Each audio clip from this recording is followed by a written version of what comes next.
사무엘상 28장 3절에서 25절. 본문이 조금 길지만 마음을 다하고 또 뜻을 모아서 하나님의 말씀을 사모하시고 또 잘 들으시기 바랍니다. 제가 봉독하겠습니다.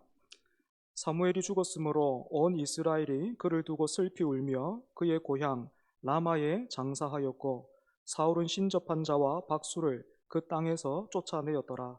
블레셋 사람들이 모여 수넴에 이르러 진침해 사울이 온 이스라엘을 모아 길보아에 진쳤더니 사울이 블레셋 사람들의 군대를 보고 두려워서 그의 마음이 크게 떨린지라.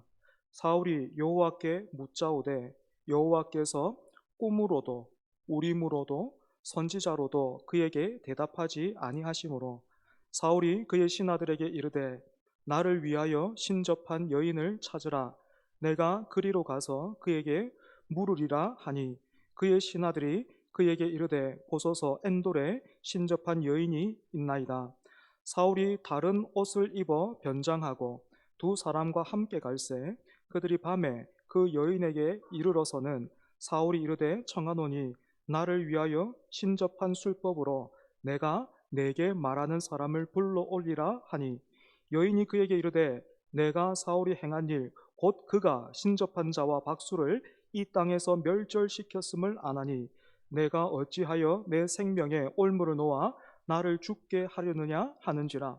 사울이 여호와의 이름으로 그에게 맹세하여 이르되 여호와께서 살아계심을 두고 맹세하노니 내가 이 일로는 벌을 당하지 아니하리라 하니 여인이 이르되 내가 누구를 내게로 불러 올리랴 하니 사울이 이르되 사무엘을 불러 올리라 하는지라.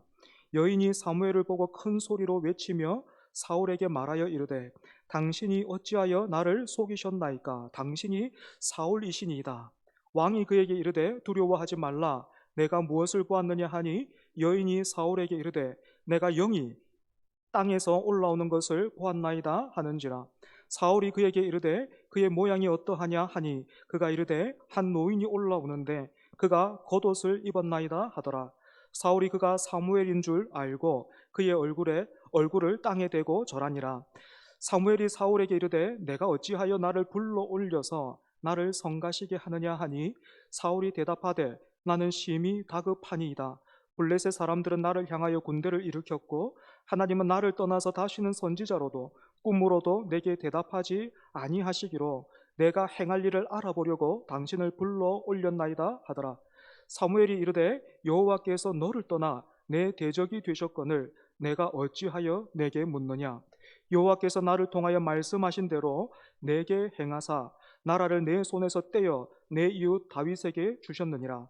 내가 여호와의 목소리를 순종하지 아니하고 그의 진노를 아말렉에게 쏟지 아니하였으므로 여호와께서 오늘 이 일을 내게 행하셨고 여호와께서 이스라엘을 너와 함께 블레셋 사람들의 손에 넘기시리니 내가 너와 내 아들들이 나와 함께 있으리라. 여호와께서 또 이스라엘 군대를 블레셋 사람들의 손에 넘기시리라 하는지라. 사울이 갑자기 땅에 완전히 엎드려지니 이는 사무엘의 말로 말미암아 심히 두려워함이요 또 그의 기력이 다하였으니 이는 그가 하루 밤낮을 음식을 먹지 못하였음이니라. 그 여인이 사울에게 이르러 그가 심히 고통당함을 보고 그에게 이르되 여종이 왕의 말씀을 듣고 내 생명을 아끼지 아니하고 왕이 내게 이르신 말씀을 순종하였사오니 그런즉 청하건대 이제 당신도 여종의 말을 들으사 내가 왕 앞에 한 조각 떡을 드리게 하시고 왕은 잡수시고 길 가실 때에 기력을 얻으소서 하니 사울이 거절하여 이르되 내가 먹지 아니하겠노라 하니라. 그의 신하들과 여인이 강권하며 그들의 말을 듣고 땅에서 일어나 침상에 앉으니라. 여인의 집에 살찐 송아지가 있으므로 그것을 급히 잡고 가루를 가져다가 뭉쳐 무교병을 만들고 구워서 사울 앞에와 그의 신하들 앞에 내놓으니 그들이 먹고 일어나서 그 밤에 가니라. 아멘. 임마누엘 찬양대 찬양하겠습니다.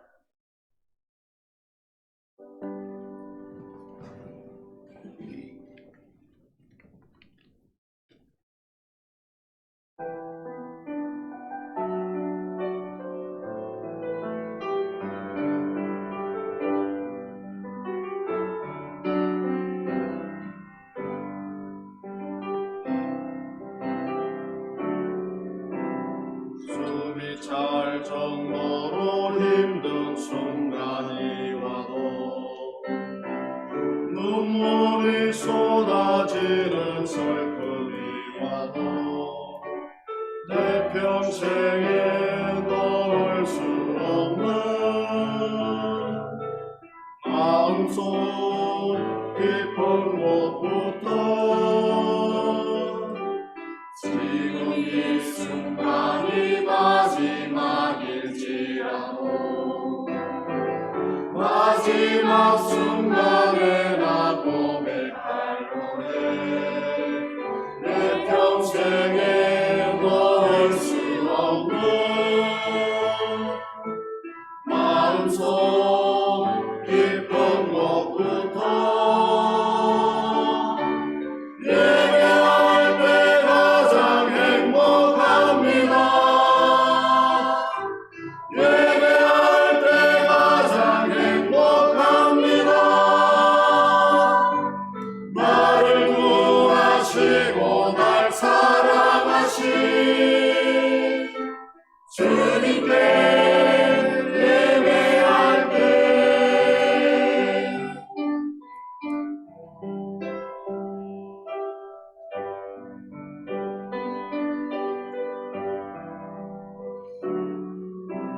지금 이 순간이 마지막일지라도 마지막 순간에 나 고백할 노래 내 평생에 놓을 수 없는 마음속 깊은 곳부터 예배할 때 가장 행복합니다. 예배할 때 가장 행복합니다. 나를 구하시고 날 사랑하신 주님께 예배할 때 예배할 때 가장 행복합니다. 예배할 때 가장 행복합니다. 나를 구하시고 날 사랑하신 주님께 예배할 때 나를 구하시고 날 사랑하신 주님께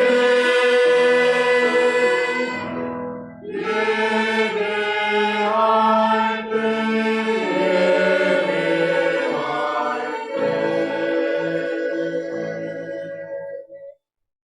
아멘. 감사합니다. 오늘 말씀을 나누기에 앞서서 지난주 설교에서 잘못 전달한 내용을 바로 잡고자 합니다. 지난주 저는 다윗의 넷째 아들인 아도니아와 또 셋째 아들인 압살롬이 같은 어머니에게서 태어난 친형제라 그렇게 말했습니다. 하지만 그렇지가 않고 압살롬은 마아가라는 여인의 아들이고요. 아도니아는 핫깃이라는 여인의 소생입니다. 하나님의 말씀을 전함에 있어서 저의 부주의했음을 인정하고 또 여러분들에게 죄송한 마음을 전합니다. 계속해서 하나님의 말씀에 충실한 종이 될 수 있도록 더욱 노력하겠습니다. 여러분들의 넓은 이해와 또 기도 부탁드립니다. 오늘 본문에는 그 어떤 이야기보다 강하게 우리의 눈길과 호기심을 잡아 끄는 그런 주제가 있습니다. 무엇입니까?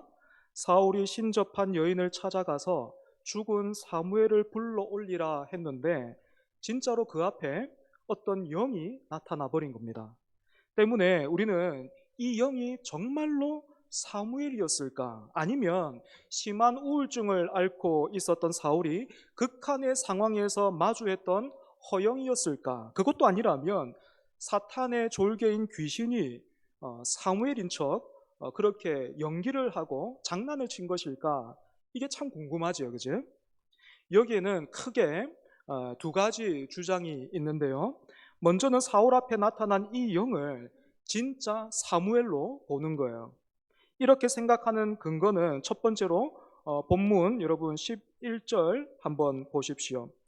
신접한 여인이 사울에게 누구를 불러 올릴까요? 이렇게 묻자 사울은 사무엘을 불러 올리라 이렇게 대답했습니다. 그런데 12절 보시면 신접한 여인이 사무엘을 보고 큰 소리로 외치면서 사울의 정체를 알아보게 되지요. 여기에서 신접한 여인이 큰 소리를 외쳤다라는 것은 깜짝 놀랐다라는 그런 뜻인데, 여러분, 신접한 여인이 왜 놀랐을까요? 지금 자기에게 이 신접한 술법을 펼치라고 요구한 사람이 다름 아닌 사울 왕이다라는 그런 사실을 알게 되었기 때문이겠죠. 그런데 여러분, 이 여인이 사울의 정체를 어떻게 알게 되었습니까? 이 여인에게 정말로 어떤 신통한 재주가 있었다면 사울이 아무리 변장을 하고 왔다 하더라도 사울인지 알아봤겠지요. 하지만 이 여인은 그렇게 하지를 못했습니다. 뿐만 아니라 사울이 사무엘을 불러 올리라 하고 말하자마자 어떤 일이 일어났습니까? 자기가 평소처럼 뭐 주문을 웬다거나 아니면 어떤 의식을 하지도 않았는데 갑자기 한 영이 그렇게 나타나 버렸고, 그 과정 중에서 이 여인은 사울의 정체를 알게 된 것입니다. 그러니까 지금 사울과 신접한 여인 사이에 나타난 영은 신접한 여인의 재주나 능력으로 인한 결과가 아니었던 거죠. 그렇다면 이 상황을 누가 주관하고 계십니까? 하나님이 하고 계십니다. 이렇게 본다면 오늘 본문의 사건은 하나님께서 마지막으로 사무엘을 통해서 사울에게 말씀하신 것이다, 이렇게도 말할 수 있겠죠, 그죠?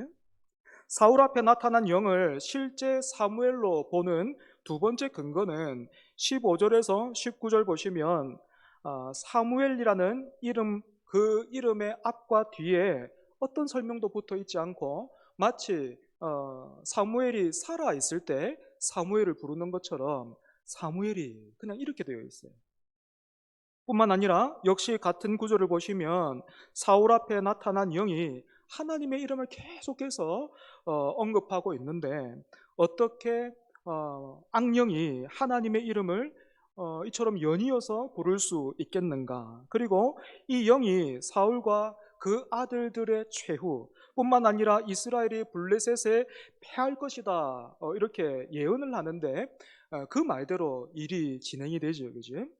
때문에 사울 앞에 나타난 영은 진짜 사무엘이 맞다, 이렇게 생각을 하는 겁니다.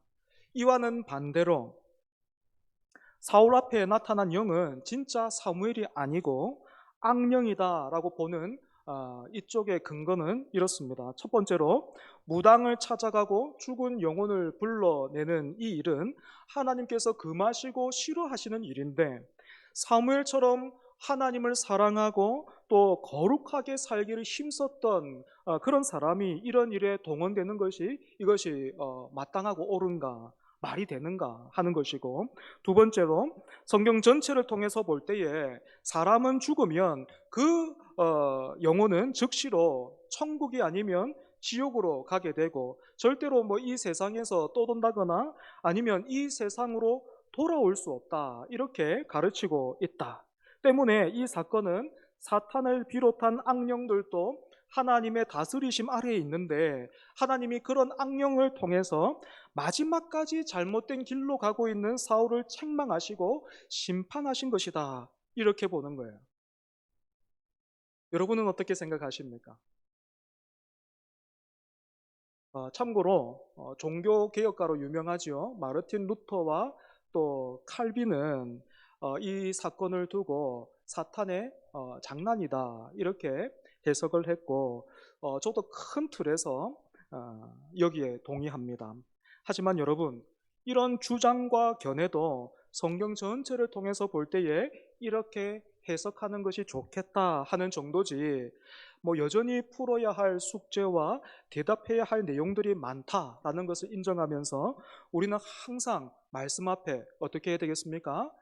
겸손하게 하나님의 말씀을 대해야 합니다. 사랑하는 여러분, 이처럼 오늘 본문에서 1차적으로 우리의 눈길을 끄는 것은 사울 앞에 나타난 이 영의 정체가 무엇일까 하는 거예요. 하지만 본문이 실질적으로 말하고 강조하고 있는 것은 하나님을 버린 인생이 얼마나 비참한가. 바꿔서 말하면 하나님과 바른 관계를 맺고 사는 것이 얼마나 중요하고 복된가 하는 겁니다. 때문에 지금부터는 이 사울 앞에 나타난 이 영이 진짜 사무엘이었을까 아니면 귀신이었을까 하는 그 문제는 좀 접어두고 본문이 강조하는 바를 따라서 한번 말씀을 살펴보겠습니다. 3절 보시면 이미 25장에서 언급됐던 사무엘의 죽음이 이야기의 배경을 구성하기 위해서 다시 언급되고 있습니다. 아시는 것처럼 사울에게는 가까이 해야 했지만 너무나 부담스러웠던 두 명의 인물이 있었지요. 누굽니까? 바로 사무엘과 다윗이었습니다. 여러분, 만약에 사울이 사무엘로부터 신앙과 경건의 훈련을 잘 받고 그래서 다윗을 시기하고 질투하는 것이 아니고 인정하면서 가까이에 두고 함께 나라를 세워나가고 백성들을 섬겼다면 이스라엘이 사울의 통치 아래에서 얼마나 부강해졌겠습니까? 하지만 사울은 사무엘과 다윗을 동력자로 섬기고 또 동력자로 대하기보다는 사무엘은 불편한 마음에 멀리했고 다윗은 죽이려고 했습니다. 이유가 무엇입니까? 그대 앞에만 서면 왜 나는 작아지는가? 이런 노래 가사처럼 사울은 사무엘과 다윗 앞에만 서면 작아지는 자신을 보게 되었고 그런 자신을 견디지를 못하는 거예요. 하나님 앞에 서서 은혜가 없이는 살 수 없는 내가 그런 존재다. 그렇게 하나님 앞에 내 자신을 보고 확인하고 하나님 앞에 겸손하고 그렇게 하면 사람이 나보다 좀 나은 사람이 있어도 저 사람 나에게 하나님이 허락하셨구나. 함께 잘 섬겨야 되겠다. 이렇게 갈 텐데 사울이 평소에 하나님 앞에 서지를 않으니까 자기를 작게 만드는 이 두 사람 사무엘, 다윗 감당이 안 되는 거예요. 때문에 단순히 사울이 어리석었고 속이 좁은 사람이었기 때문에 이 사무엘과 다윗을 품고 가까이 하지 못했는가 하면 그렇지 않다라는 것입니다. 하나님의 말씀을 버림으로 하나님과의 관계가 깨어져 버린 사울은 그 누구와도 건강한 관계를 맺을 수 없는 깨진 유리조각처럼 되어버린 거예요. 그러니까 사울한테 가까이 가면 그 사람도 다치고 이 유리조각 같은 그 유리조각 쥐고 있는 그 사람도 어떻습니까? 다치잖아요. 한 생명이 이 땅에 태어나면 그 순간부터 그 아이는 다양한 관계 속에서 살아가게 되지요. 제일 먼저는 부모와의 관계, 그리고 또 자기보다 먼저 태어난 형제나 자매, 아니면 또 뒤에 태어나는 그런 형제들, 자매와의 그 관계, 말하자면 이웃과의 관계, 이렇게 말할 수 있겠죠. 뿐만 아니라 또 세상과의 관계, 또 자기 자신과의 관계, 이런 관계에서 살아가게 됩니다. 때문에 어떤 사람이 안팎으로 건강하고 행복한 사람인가 이렇게 묻는다면 이런 관계들이 잘 맺어져 있고 원활한 사람이다 이렇게 답을 할 수 있겠죠. 그죠? 그렇다면 여러분 이런 관계들 속에서 그 관계들 중에서 아이에게 젖줄과 같은 그런 기준과 같은 관계가 있다면 무엇입니까? 단연 부모와의 관계죠. 그죠? 아이는 부모를 통해서 보호와 사랑을 받고 세상을 어떻게 살아야 되고 또 형제 자매와는 어떻게 지내야 되고 나는 어떤 존재인가 하는 것을 배우고 느끼게 됩니다. 성경이 가르치고 있는 신앙생활도 이와 마찬가지입니다. 사람은 하나님의 형상으로 지음받은 피조물이에요. 하나님의 형상으로 지음받았다라는 것은 사람이 하나님을 닮았다라는 그런 의미와 동시에 사람은 하나님을 의지하고 하나님으로만 만족할 수 있는 그런 존재로 지음받았다라는 그런 뜻이 됩니다. 때문에 이 땅을 살아가는 우리도 하나님이 허락하신 관계 속에서 살아가게 되는데 제일 먼저는 하나님과 나와의 관계이고 두 번째는 나와 이웃과의 관계, 세 번째는 나와 세상 또는 하나님께서 창조하신 이 자연과의 관계, 네 번째는 내 자신과의 관계, 이렇게 말할 수 있습니다. 때문에 다시 한번 안팎이 건강하고 행복한 사람은 이런 관계들을 잘 맺고 있는 사람이다, 이렇게 말할 수 있겠죠. 그런데 이 네 가지 관계 중에서도 젖줄처럼 근본적이고 기준이 되는 그런 관계가 있겠는데 그게 무엇입니까? 바로 하나님과의 관계인 것입니다. 때문에 여러분, 하나님과의 관계가 깨어지고 단절되면 어떻게 됩니까? 나머지 관계도 건강할 수 없는 거예요. 그러면 여러분, 우리는 어떻게 하나님과 건강한 관계를 맺을 수 있습니까? 다시 한번 부모와 자녀의 이 관계를 두고 생각해 본다면, 부모는 자녀를 사랑하고 자녀는 부모의 권위를 인정해야 합니다. 자녀가 부모의 권위를 인정하는 것은 어떤 모습으로 드러납니까? 부모를 사랑하고 부모가 하는 말을 잘 듣고 순종하는 것이지. 혹 그래야 되기 때문에 부모 말을 잘 들어야 돈이 나오지요. 또 밥도 먹을 수 있습니다. 이렇게 말하는 사람이 있다면 그 사람은 이미 건강하지 못한 관계에 놓여 있는 것입니다. 부모와 자녀는 줄 것을 주고 받을 것을 받아가는 그런 관계를 넘어섭니다. 그래서 왜 사랑해야 되고 순종해야 하는가라고 누가 묻는다면, 저가 내 자녀이고 저분들이 나를 낳으신 부모님이기 때문이다, 이렇게 답하는 것보다 더 나은 이유가 있을 수가 없습니다. 신앙도 마찬가지입니다. 하나님도 우리를 기르십니다. 이제 막 신앙을 가진 사람들은 마치 갓 태어난 아기와 같습니다. 그래서 그때는 울기만 해도요, 하나님이 알아들으시고 척척척 해주십니다. 하지만 시간이 지나면 이제 기저귀는 그만하고 쉬하고 응가는 저기에서 해야 된다. 밖에 나갔다 오면 손과 발을 씻어야 한다. 어른들을 보면 인사를 잘하고, 친구들을 만나면 과자는 또 사줄 수가 있으니 나누어 먹으라, 이렇게 가르치는 것처럼 하나님은 말씀을 통해서 자신을 열어 보여주심과 동시에 하나님을 어떻게 섬겨야 되고 또 이웃은 어떻게 대해야 하는지를 가르쳐 주십니다. 물론 여기에는 이놈을 잘 키워서 나중에는 내가 한번 써먹어야 되겠다, 뭐 이런 계산과 의도는 없습니다. 그저 사람답게 자라서 나중에는 훌륭해지기를 바라는 그런 부모의 심정처럼 하나님은 늘 좋은 것, 최선의 것, 가장 좋은 것을 하나도 아끼지 않고 주시는 그런 분이신데, 하나님 자신보다도 풍성하거나 하나님 자신보다도 높으시거나 아름답거나 영광스러운 존재가 그 어디에도 없기 때문에 하나님은 언제나 말씀을 통해서 자신을 우리에게 주시기를 원하시는 거예요. 그래서 하나님은 예배하라 하시는 거예요. 찬송하라 하는 겁니다.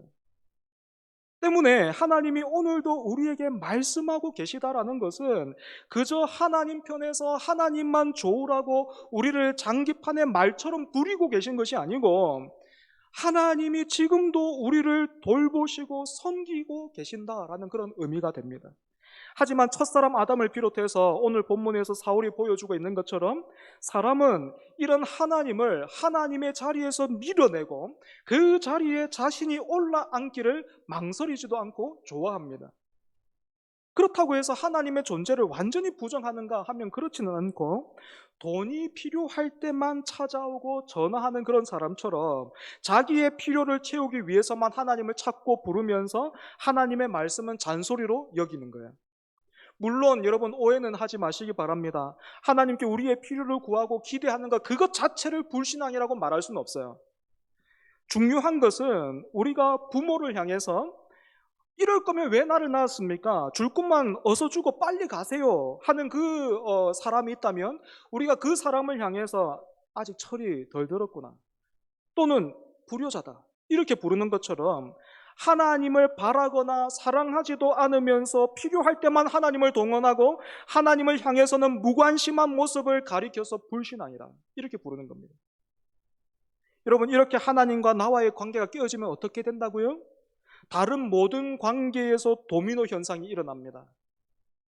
하나님과 나와의 관계가 깨어지면요, 이웃과의 관계도 깨어지는 거예요. 저 사람은 신앙은 참 좋은데 다른 사람이랑은 좀 못 지내. 여러분, 그런 사람, 그건 말이 안 되는 거예요. 하나님과 나와의 관계가 깨어지면 이웃과의 관계도 깨어지는 거예요. 하나님이 창조하신 이 세상과의 관계도 깨어지고 심지어는 내 자신과의 관계도 깨져요. 나를 어떻게 사랑해야 하는지, 무엇이 나를 만족시키는지 모른단 말입니다. 때문에 여러분, 다시 한번 사울이 사무엘이나 다윗과 동력하지 못했던 것은 단순히 사울이 어리석었다거나 욕심이 많다거나 아니면 속이 좁았기 때문에 그런 것이 아닙니다. 사울이 악당이었기 때문에 그런 게 아니라고요. 사울은 평범한 사람. 하지만 그가 하나님의 통치와 주권을 인정하지를 않고 그 앞에 엎드리지를 않으니까 나는 이거 놓치면, 이 자리에서 밀려나면 나는 아무것도 아니고 죽을 수밖에 없다 믿게 된 거예요.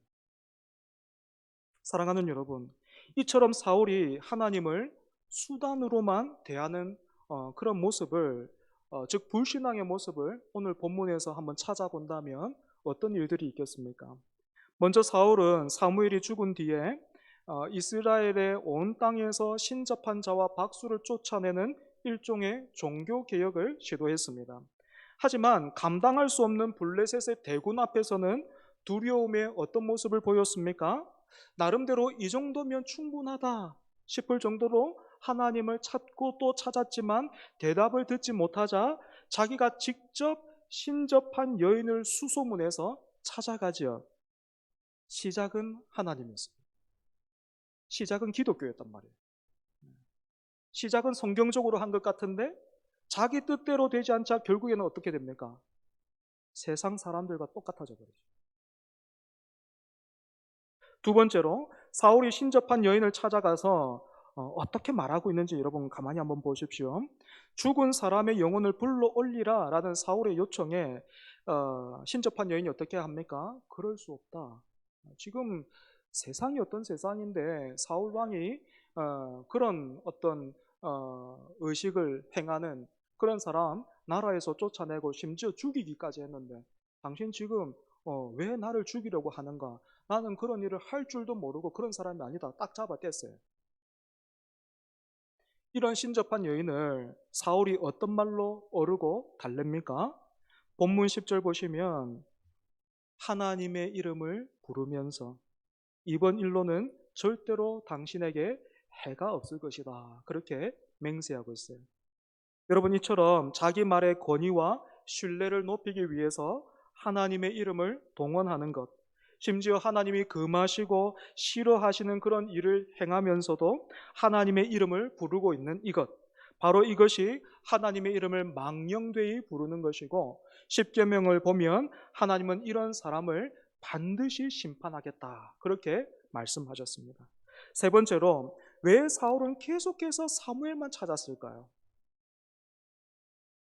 사울이 사무엘을 이렇게나 찾았던 것은 사실 사무엘이라는 개인을 만나는데 목적이 있었던 것이 아니고 사울에게 있어서 사무엘은 하나님을 대변하는 그런 존재였기 때문입니다. 하지만 이렇게 사무엘을 통해서 하나님을 찾았던 사울의 그 본심, 의도는 하나님을 사모해서가 아니고 사실은 엘리 제사장 시절에 이스라엘이 블레셋과의 전투에서 승리를 보장받기 위해서 언약궤를 동원했던 것처럼 하나님을 동원하기 위해서였습니다. 오늘 본문에서 사울은 두 번이나 자신이 하나님께 물었지만 하나님이 꿈으로도 우림으로도 선지자라도 대답하지 않으셨다 이렇게 하소연을 하고 있습니다. 그런데 여러분 거듭해서 이 말을 사울의 이 말을 곱씹어 보면 여기에는 묘하게 이런 뉘앙스가 느껴져요. 마치 하나님은 내가 찾고 물으면 언제나 대답해야 하는 존재. 내가 원하고 바라는 것이 있고 그것을 구하면 그 뜻대로 들어주어야만 하는 어떤 의무와 책임이 있는 것처럼 그렇게 말하고 있어요. 뿐만 아니라 사실 사울이 꿈으로도 우림으로도 선지자를 통해서도 답을 듣지 못했던 이유는 사실은 자기가 그런 통로들을 다 막아버렸기 때문에 그렇습니다. 한 가지 사건만 말해보자면 사울은 다윗에게 양식과 무기를 제공했다라는 그 이유로 높당에 있던 85명의 제사장을 학살한 적이 있어요. 그때 살아남은 제사장이 다윗에게 도망을 갔는데 그냥 가지 않았고 에봇, 대제사장이 입는 그런 조끼인데 그 에봇을 들고 다윗에게로 갔습니다. 그 에봇 안에 뭐가 있냐면 우림과 둠밈이라는 아마도 그 매끈매끈한 돌이었을 것 같은데 그 두 개의 돌로 이스라엘이 하나님의 뜻을 묻고 답을 얻었거든요. 그 돌이, 그 우림과 둠밈이 어디에 있었냐? 대제사장이 입고 있는 그 에봇이라는 조끼 안에 보관되어 있었습니다.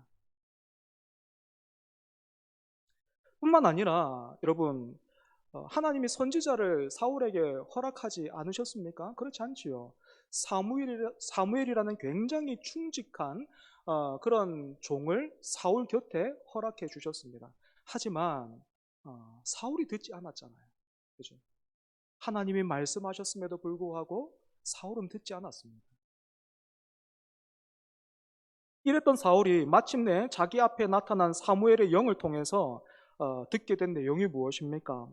사울이 처음 듣는 내용은 전쟁에서 패배할 것이다 라는 것과 당신과 당신의 아들들이 이번 전투에서 전사할 것이다, 이것밖에는 없었고 나머지는요 예전에 들었던 말씀과 똑같았어요. 사울이 예전에 받았던 말씀과 똑같은 말씀을 들었다라는 것은 무엇을 의미합니까? 사울은 일평생 사람뿐만 아니라 하나님도 자기 중심적으로 대하면서 자기 편으로 딸려오지 않으면 멀리하고 심지어 죽이려고 했습니다. 하지만 하나님은 그렇게 사울이 밀고 당길 수 있는 존재가 아니다라는 겁니다.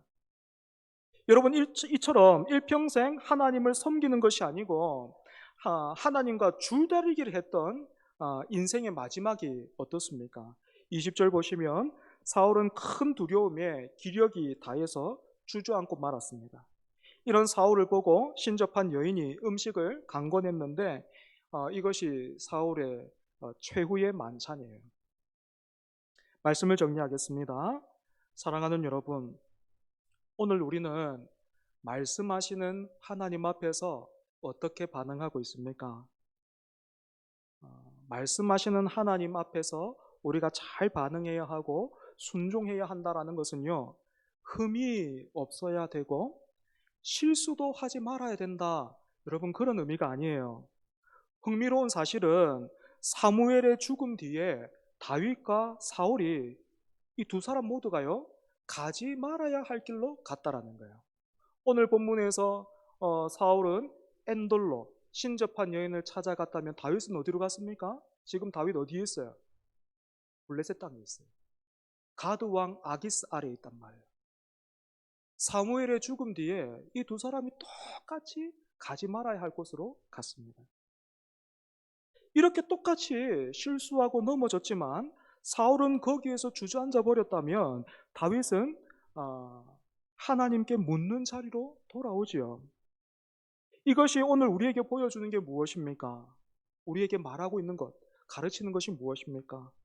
사랑하는 여러분, 돈을 구하고 찾듯이 하나님을 그렇게 구하고 찾고 바라시고 사랑하시기 바랍니다. 말씀하시는 하나님을 마음을 다해서 사랑하십시오. 그래서 다윗과 같이 평생에 하나님의 사람으로 빚어져가는 저와 여러분 되기를 축복합니다. 말씀을 기억하면서 우리 같이 찬양하겠습니다. 주께 가까이 날 이끄소서.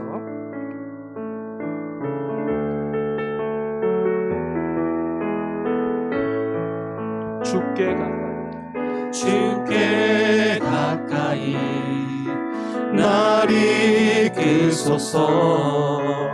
간절히 주님만을 원합니다. 채워주소서. 주의 사랑이 진정한 찬양 드릴 수 있도록 우리 다시 한번 고백하겠습니다. 주께 가까이 주께 가까이 날 이끄소서 간절히 주님만을 원합니다. 채워주소서. 채워주소서 주의 사랑을 진정한 찬양 드릴 수 있도록 목마른 나의 영혼 목마른 나의 영혼 주를 부르니 나의 맘 만져 주소서 주님만을 원합니다. 더 원합니다. 나의 맘 만져 주소서 목마른 나의 영혼 주를 부르니 목마른 나의 영혼 주를 부르니 나의 맘 만져 주소서 주님만을 원합니다. 더 원합니다. 나의 맘 만져 주소서 다시 한번 목마른 나의 영혼 주를 부르니 목마른 나의 영혼 주를 부르니 나의 맘 만져 주소서 주님만을 원합니다. 더 원합니다. 나의 맘 만져 주소서. 이 시간 함께 기도하기를 원합니다. 사랑하는 여러분, 하나님께서 우리에게 허락하신 이 땅의 삶은 하나님이 우리에게 주시는 기회예요. 하나님이 그 평생에 다양한 방법으로 우리를 부르시면서 하나님과 깨어진 관계를 회복하라 하십니다. 여러분, 하나님과의 관계가 깨어지고 멀어지고 하나님을 사랑하지 않고 있음에도 불구하고 행복한 사람은요, 헛된 것에 취해 있는 것입니다. 하나님을 두려워하지 않으면 반드시 다른 것을 두려워할 수밖에 없고, 반대로 하나님을 두려워하면 아무것도 두렵지 않은 법이에요. 그런 의미에서 오늘 여러분은 주께 가까이 가기를 원하십니까? 하나님과 줄다리기를 하는 그런 어리석은 인생 되지 말게 해주시고, 말씀에 순종하고 하나님을 구하는, 또 하나님을 사랑하는 우리 모두가 되게 해달라고 이 시간 다 같이 기도하겠습니다. 하나님 아버지, 오늘도 다시 한번 예배 자리로 우리를 불러주시고 말씀하여 주신 주님 감사합니다. 하나님이 지치지도 않고 말씀하시고, 또한 하나님 찾아오시는 예배 자리로 불러주시는 하나님의 은혜에 우리가 믿음으로 잘 반응할 수 있게 하여 주시옵소서. 아버지 하나님, 내가 필요할 때만 내 뜻대로, 하나님 내가 원하는 대로 하나님 그것만 하나님한테 구하고 그 뜻을 관철시키기 위해서 아버지 그렇게 살아가는 인생 되지 말게 하여 주시고, 하나님께서 부르시고 하나님께서 말씀하실 때에 그 말씀을 깨달으며 그 말씀 앞에 하나님 아버지 우리가 엎드려 순종할 수 있도록 하나님 은혜 더하여 주시옵소서. 아버지 하나님, 우리가 사울처럼 어리석은 인생 살지 말게 하여 주시고, 다윗처럼 비록 하나님 넘어지기도 하고 죄를 짓기도 하지만 하나님께서 돌아오라 말씀하시면, 예 하나님 내가 죄를 지었나이다, 하나님 긍휼히 여겨 주옵소서, 용서해 주옵소서 하고 하나님께로 언제든지 돌이킬 수 있는 아버지 하나님, 그렇게 하나님을 바라고 하나님을 구하는 그런 백성, 아버지 하나님 그런 믿음의 길 아버지 걸어갈 수 있도록 주여 은혜 더하여 주시옵소서. 아버지 하나님, 우리가 다른 것으로 만족하며 살지 않게 하여 주시고, 다른 것에 취해 살지 말게 하여 주시고, 하나님을 구하고 하나님을 바라며 하나님의 말씀을 따라 살아갈 수 있는 우리 모두가 될 수 있도록 주여 믿음 주시고 은혜 주시고 하나님 붙들어 주시옵소서. 같은 사람 사이에서도 그 사람이 아니라 그가 가진 배경과 주위만을 보고 사람을 사귀려 들 때에 우리는 그런 사람을 가리켜 속물이라 부릅니다.